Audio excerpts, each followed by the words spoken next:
ফিলিস্তিনে ইসরায়েলের নৃশংস হত্যা ও বর্বরোচিত হামলার প্রতিবাদে বরিশালে শিবিরের বিক্ষোভ মিছিল।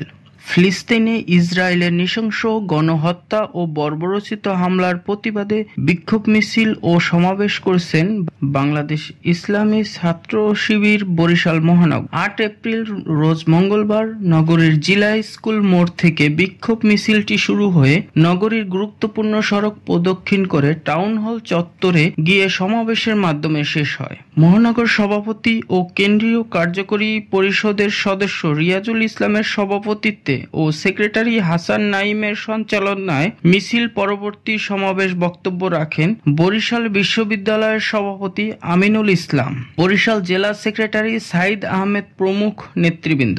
এছাড়াও উপস্থিত ছিলেন বরিশাল বিশ্ববিদ্যালয় সেক্রেটারি মনির হোসাইন, বরিশাল মহানগর প্রচার সম্পাদক রাশিদুল হাসান, অর্থ বিষয়ক সম্পাদক আব্দুর রহমান সুজন, প্রশিক্ষণ বিষয়ক সম্পাদক নাজমুল হক সহ বিশ্ববিদ্যালয়ের জেলা ও মহানগর নেতৃবৃন্দ। মোহাম্মদ পারভেজ শিকদার, নিউজ ডেস্ক, বিজলি টিভি।